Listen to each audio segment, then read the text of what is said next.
In this video, I will show you how to create product options in BigCommerce. Start by opening your BigCommerce dashboard. On the left-hand panel, click Products. A drop-down will appear. Select Options. This is where you can create sizes, colors, materials, and other customizable choices that shoppers can select on your product pages. Next, click Add Shared Option.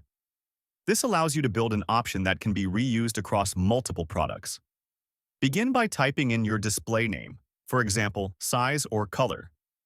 Then enter a unique option name for internal use. After that, choose the option type, such as a drop-down, swatch, radio button, or rectangle picker, depending on how you want it to appear on your storefront. Once the type is selected, go ahead and add your option values, like small, medium, large, or different color choices. You can continue adding more values as needed to match your product variations. When everything looks good, click Save. BigCommerce will then confirm that your shared option has been successfully created. You can now attach this option to your products or include it in an option set for more advanced variant creation. And that's how to create product options in BigCommerce.